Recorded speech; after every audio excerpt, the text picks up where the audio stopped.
प्रिय भक्तों, आज हम आपको एक ऐसे पवित्र मंत्र के बारे में बताने जा रहे हैं जिसकी शक्ति इतनी प्रभावशाली मानी जाती है कि यदि आपने इसे श्रद्धा से सुन लिया या जप लिया तो आपके जीवन में धन, वैभव और सुख समृद्धि का आगमन होने लगता है। यह दिव्य मंत्र धन के अधिपति कुबेर महाराज का आशीर्वाद माना जाता है, जो आपके भाग्य के बंद द्वार खोल सकता है और आपके जीवन में सकारात्मक परिवर्तन ला सकता है। जरा कल्पना कीजिए, जिस दिन से आप इस मंत्र का जाप प्रारंभ करेंगे उसी दिन से आपको अपने जीवन में बदलाव महसूस होने लगेंगे। रुके हुए कार्य पूरे होने लगेंगे, अटका हुआ धन मिलने लगेगा और व्यापार या नौकरी में नए अवसर प्राप्त होने लगेंगे। लोग भी आश्चर्य करेंगे कि आपके जीवन में यह बदलाव कैसे आया। धीरे धीरे आपके जीवन में समृद्धि बढ़ने लगेगी और आप यह सोचने पर मजबूर हो जाएंगे कि काश यह मंत्र आपको पहले ही मिल गया होता। यदि आप अपने जीवन को बेहतर बनाना चाहते हैं और आर्थिक स्थिति को मजबूत करना चाहते हैं तो इस मंत्र का जाप अवश्य करें। प्रतिदिन केवल 10 मिनट इस मंत्र को सुनना या जप करना आपके जीवन में सकारात्मक ऊर्जा ला सकता है। प्रिय भक्तों, अब समय आ गया है कि आप भी इस दिव्य मंत्र को अपने जीवन में अपनाइए। अगर आप सच्चे मन से प्रयास करेंगे तो निश्चित ही आपको इसके अच्छे परिणाम देखने को मिल सकते हैं। और अपनी श्रद्धा व्यक्त करने के लिए कमेंट में लिखें ओम कुबेराय नमः। वीडियो को लाइक करें और चैनल को सब्सक्राइब करना ना भूलें। अब हम इस पवित्र मंत्र का उच्चारण प्रारंभ करते हैं। ओम श्री कुबेराय नमः। दरिद्रता नाशय स्वाहा। ओम श्री कुबेराय नमः। दरिद्रता नाशय स्वाहा। ओम श्री कुबेराय नमः। दरिद्रता नाशय स्वाहा। ओम श्री कुबेराय नमः। दरिद्रता नाशय स्वाहा। ओम श्री कुबेराय नमः। दरिद्रता नाशय स्वाहा। ओम श्री कुबेराय नमः। दरिद्रता नाशय स्वाहा। ओम श्री कुबेराय नमः।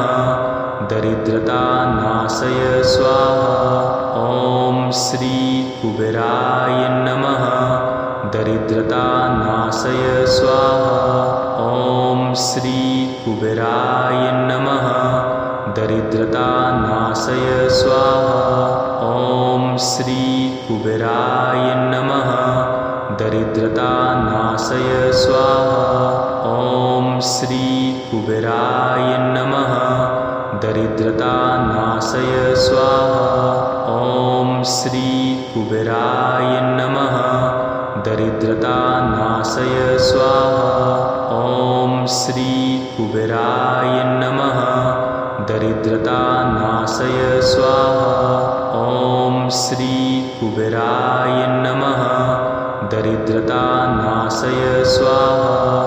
ओम श्री कुबेराय नमः। दरिद्रता नाशय स्वाहा। ओम श्री कुबेराय नमः। दरिद्रता नाशय स्वाहा। ओम श्री कुबेराय नमः। दरिद्रता नाशय स्वाहा। ओम श्री कुबेराय नमः। दरिद्रता नाशय स्वाहा। ओम श्री कुबेराय नमः। दरिद्रता नाशय स्वाहा। ओम श्री कुबेराय नमः। दरिद्रता नाशय स्वाहा। ओम श्री कुबेराय नमः। दरिद्रता नाशय स्वाहा। ओम श्री कुबेराय नमः। दरिद्रता नाशय स्वाहा। ओम श्री कुबेराय नमः। दरिद्रता नाशय स्वाहा। ओम श्री कुबेराय नमः। दरिद्रता नाशय स्वाहा। ओम श्री कुबेराय नमः। दरिद्रता नाशय स्वाहा। ओम श्री कुबेराय नमः। दरिद्रता नाशय स्वाहा। ओम श्री कुबेराय नमः। दरिद्रता नाशय स्वाहा।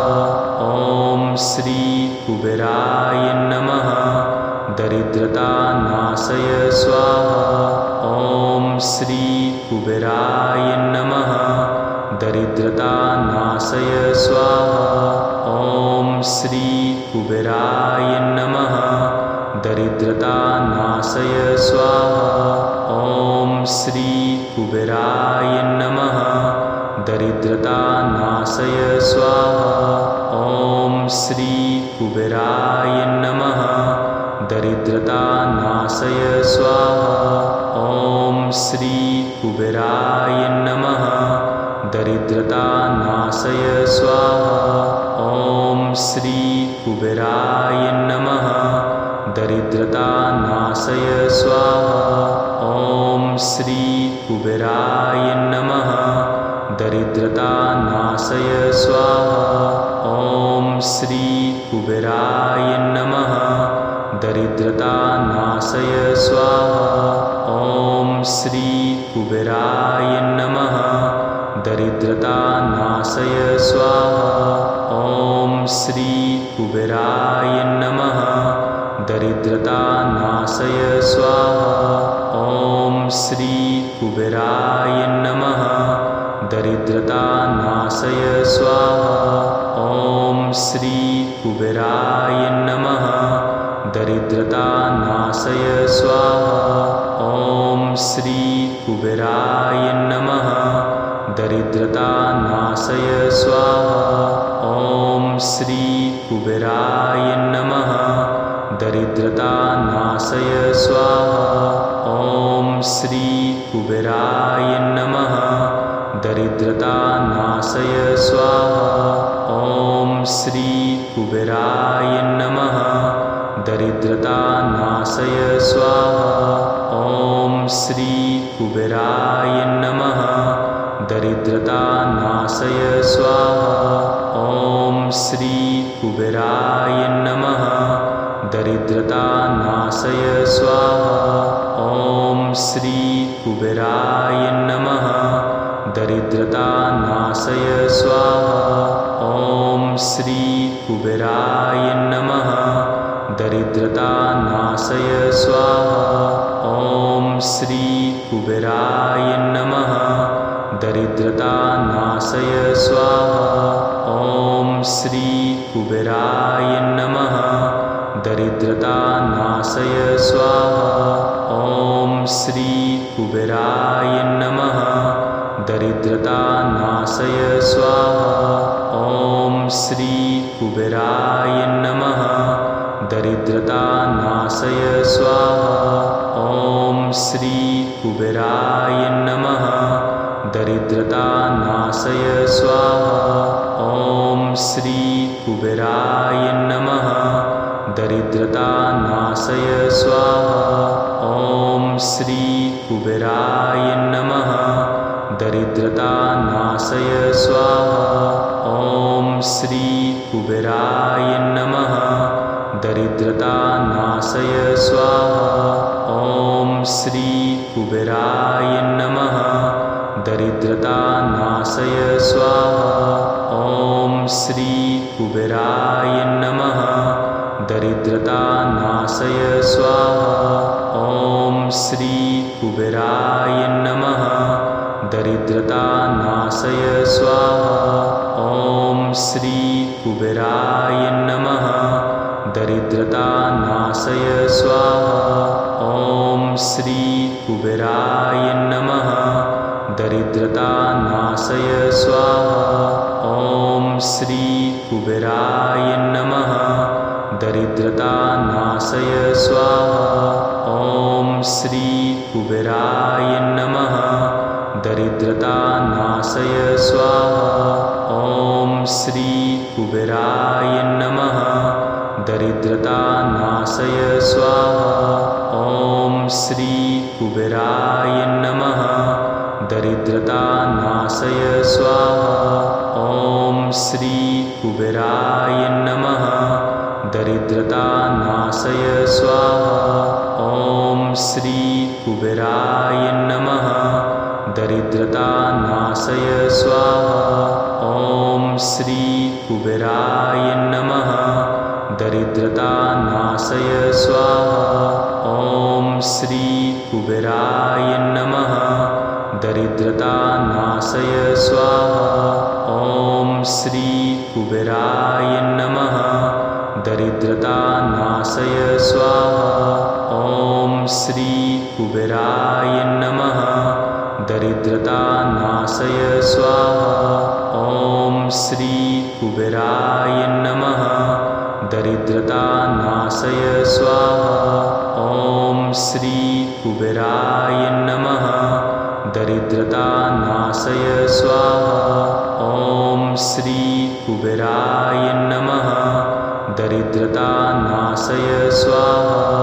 ॐ श्री कुबेराय नमः। दरिद्रता नाशय स्वाहा। ॐ श्री कुबेराय नमः। दरिद्रता नाशय स्वाहा। ॐ श्री कुबेराय नमः। दरिद्रता नाशय स्वाहा। ॐ श्री कुबेराय नमः।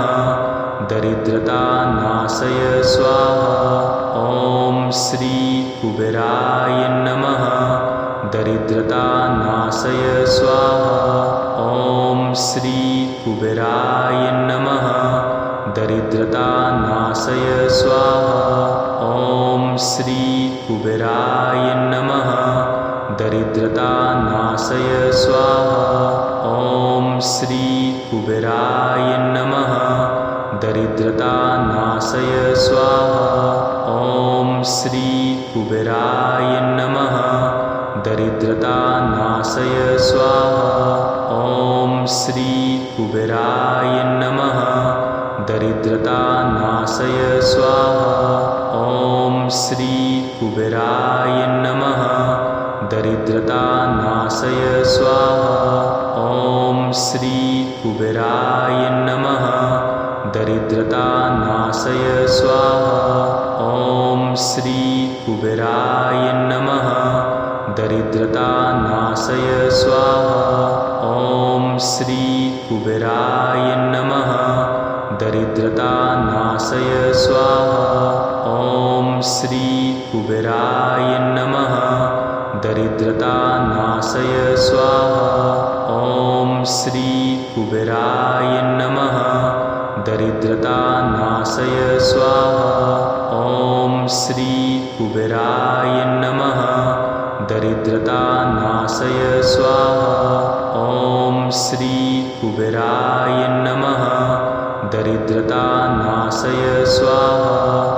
ॐ श्री कुबेराय नमः। दरिद्रता नाशय स्वाहा। ॐ श्री कुबेराय नमः। दरिद्रता नाशय स्वाहा। ॐ श्री कुबेराय नमः। दरिद्रता नाशय स्वाहा। ॐ श्री कुबेराय नमः। दरिद्रता नाशय स्वाहा। ॐ श्री कुबेराय नमः। दरिद्रता नाशय स्वाहा। ॐ श्री कुबेराय नमः। दरिद्रता नाशय स्वाहा। ॐ श्री। प्रिय भक्तों, आज हम आपको एक ऐसे पवित्र मंत्र के बारे में बताने जा रहे हैं जिसकी शक्ति इतनी प्रभावशाली मानी जाती है कि यदि आपने इसे श्रद्धा से सुन लिया या जप लिया तो आपके जीवन में धन, वैभव और सुख समृद्धि का आगमन होने लगता है। यह दिव्य मंत्र धन के अधिपति कुबेर महाराज का आशीर्वाद माना जाता है, जो आपके भाग्य के बंद द्वार खोल सकता है और आपके जीवन में सकारात्मक परिवर्तन ला सकता है। जरा कल्पना कीजिए, जिस दिन से आप इस मंत्र का जाप प्रारंभ करेंगे उसी दिन से आपको अपने जीवन में बदलाव महसूस होने लगेंगे। रुके हुए कार्य पूरे होने लगेंगे, अटका हुआ धन मिलने लगेगा और व्यापार या नौकरी में नए अवसर प्राप्त होने लगेंगे। लोग भी आश्चर्य करेंगे कि आपके जीवन में यह बदलाव कैसे आया। धीरे धीरे आपके जीवन में समृद्धि बढ़ने लगेगी और आप यह सोचने पर मजबूर हो जाएंगे कि काश यह मंत्र आपको पहले ही मिल गया होता। यदि आप अपने जीवन को बेहतर बनाना चाहते हैं और आर्थिक स्थिति को मजबूत करना चाहते हैं तो इस मंत्र का जाप अवश्य करें। प्रतिदिन केवल 10 मिनट इस मंत्र को सुनना या जप करना आपके जीवन में सकारात्मक ऊर्जा ला सकता है। प्रिय भक्तों, अब समय आ गया है कि आप भी इस दिव्य मंत्र को अपने जीवन में अपनाइए। अगर आप सच्चे मन से प्रयास करेंगे तो निश्चित ही आपको इसके अच्छे परिणाम देखने को मिल सकते हैं। और अपनी श्रद्धा व्यक्त करने के लिए कमेंट में लिखें ओम कुबेराय नमः। वीडियो को लाइक करें और चैनल को सब्सक्राइब करना ना भूलें। अब हम इस पवित्र मंत्र का उच्चारण प्रारंभ करते हैं। ओम श्री कुबेराय नमः। दरिद्रता नाशय स्वाहा। ओम श्री कुबेराय नमः। दरिद्रतानाशय स्वाहा। ॐ श्री कुबेराय नमः। दरिद्रतानाशय स्वाहा। ॐ श्री कुबेराय नमः। दरिद्रतानाशय स्वाहा। ॐ श्री कुबेराय नमः। दरिद्रतानाशय स्वाहा। ॐ श्री कुबेराय नमः। दरिद्रतानाशय स्वाहा। ॐ श्री कुबेराय नमः। दरिद्रतानाशय स्वाहा। ॐ श्री कुबेराय नमः। दरिद्रतानाशय स्वाहा। ॐ श्री कुबेराय नमः। दरिद्रतानाशय स्वाहा। ॐ श्री कुबेराय नमः। दरिद्रतानाशय स्वाहा। ॐ श्री कुबेराय नमः। दरिद्रतानाशय स्वाहा। ॐ श्री कुबेराय नमः। दरिद्रतानाशय स्वाहा। ॐ श्री कुबेराय नमः। दरिद्रतानाशय स्वाहा। ॐ श्री कुबेराय नमः। दरिद्रतानाशय स्वाहा। ॐ श्री कुबेराय नमः। दरिद्रतानाशय स्वाहा। ॐ श्री कुबेराय नमः। दरिद्रतानाशय स्वाहा। ॐ श्री कुबेराय नमः। दरिद्रतानाशय स्वाहा। ॐ श्री कुबेराय नमः। दरिद्रतानाशय स्वाहा। ॐ श्री कुबेराय नमः। दरिद्रतानाशय स्वाहा। ॐ श्री कुबेराय नमः। दरिद्रतानाशय स्वाहा। ॐ श्री कुबेराय नमः। दरिद्रतानाशय स्वाहा। ॐ श्री कुबेराय नमः। दरिद्रतानाशय स्वाहा। ॐ श्री कुबेराय नमः। दरिद्रतानाशय स्वाहा। ॐ श्री कुबेराय नमः। दरिद्रतानाशय स्वाहा। ॐ श्री कुबेराय नमः। दरिद्रतानाशय स्वाहा। ॐ श्री कुबेराय नमः। दरिद्रतानाशय स्वाहा। ॐ श्री कुबेराय नमः। दरिद्रतानाशय स्वाहा। ॐ श्री कुबेराय नमः। दरिद्रतानाशय स्वाहा। ॐ श्री कुबेराय नमः। दरिद्रतानाशय स्वाहा। ॐ श्री कुबेराय नमः। दरिद्रतानाशय स्वाहा। ॐ श्री कुबेराय नमः। दरिद्रतानाशय स्वाहा। ॐ श्री कुबेराय नमः। दरिद्रतानाशय स्वाहा। ॐ श्री कुबेराय नमः। दरिद्रतानाशय स्वाहा। ॐ श्री कुबेराय नमः।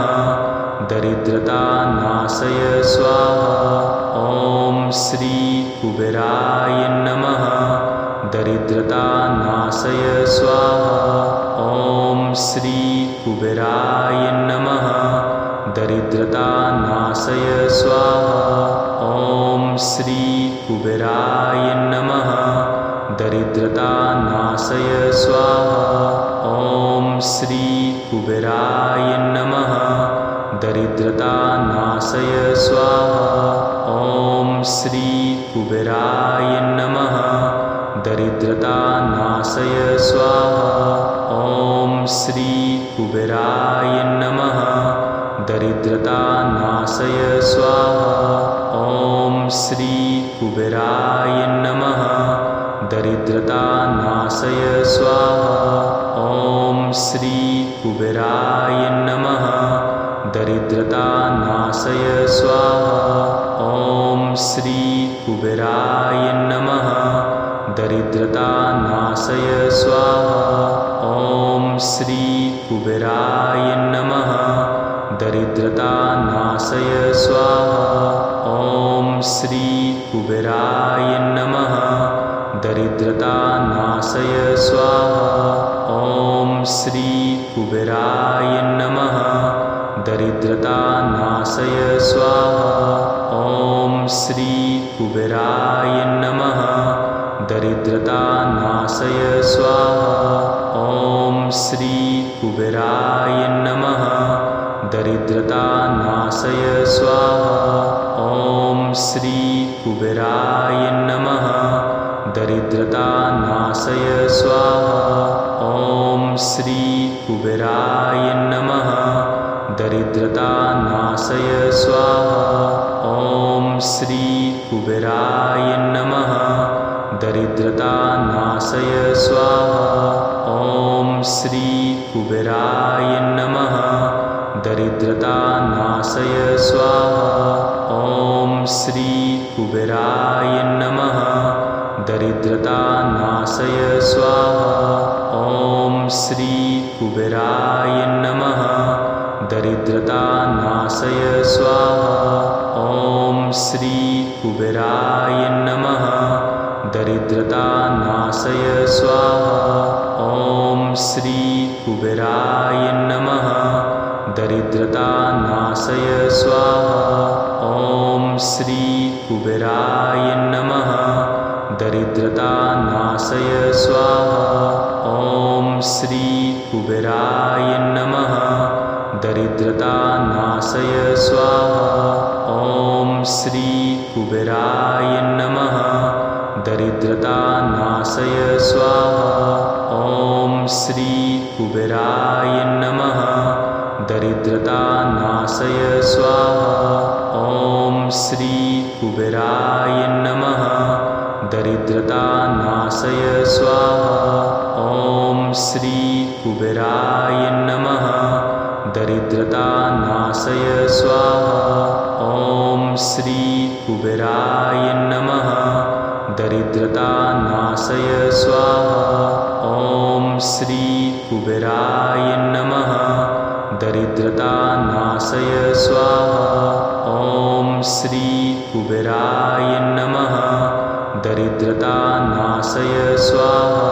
ॐ श्री कुबेराय नमः। दरिद्रतानाशय स्वाहा। ॐ श्री कुबेराय नमः। दरिद्रतानाशय स्वाहा। ॐ श्री कुबेराय नमः। दरिद्रतानाशय स्वाहा। ॐ श्री कुबेराय नमः। दरिद्रतानाशय स्वाहा। ॐ श्री कुबेराय नमः। दरिद्रतानाशय स्वाहा। ॐ श्री कुबेराय नमः। दरिद्रतानाशय स्वाहा। ॐ श्री कुबेराय नमः। दरिद्रतानाशय स्वाहा। ॐ श्री कुबेराय नमः। दरिद्रतानाशय स्वाहा। ॐ श्री कुबेराय नमः। दरिद्रतानाशय स्वाहा। ॐ श्री कुबेराय नमः। दरिद्रतानाशय स्वाहा। ॐ श्री कुबेराय नमः। दरिद्रतानाशय स्वाहा। ॐ श्री कुबेराय नमः। दरिद्रतानाशय स्वाहा। ॐ श्री कुबेराय नमः। दरिद्रतानाशय स्वाहा। ॐ श्री कुबेराय नमः। दरिद्रतानाशय स्वाहा। ॐ श्री कुबेराय नमः। दरिद्रतानाशय स्वाहा। ॐ श्री कुबेराय नमः। दरिद्रतानाशय स्वाहा। ॐ श्री कुबेराय नमः। दरिद्रतानाशय स्वाहा। ॐ श्री कुबेराय नमः। दरिद्रतानाशय स्वाहा। ॐ श्री कुबेराय नमः। दरिद्रतानाशय स्वाहा। ॐ श्री कुबेराय नमः। दरिद्रतानाशय स्वाहा। ॐ श्री कुबेराय नमः। दरिद्रतानाशय स्वाहा। ॐ श्री कुबेराय नमः। दरिद्रतानाशय स्वाहा। ॐ श्री कुबेराय नमः। दरिद्रतानाशय स्वाहा। ॐ श्री कुबेराय नमः। दरिद्रतानाशय स्वाहा। ॐ श्री कुबेराय नमः। दरिद्रतानाशय स्वाहा। ॐ श्री कुबेराय नमः। दरिद्रतानाशय स्वाहा। ॐ श्री कुबेराय नमः। दरिद्रतानाशय स्वाहा। ॐ श्री कुबेराय नमः। दरिद्रतानाशय स्वाहा। ॐ श्री कुबेराय नमः। दरिद्रतानाशय स्वाहा। ॐ श्री कुबेराय नमः। दरिद्रतानाशय स्वाहा। ॐ श्री कुबेराय नमः। दरिद्रतानाशय स्वाहा। ॐ श्री कुबेराय नमः। दरिद्रतानाशय स्वाहा। ॐ श्री कुबेराय नमः। दरिद्रतानाशय स्वाहा। ॐ श्री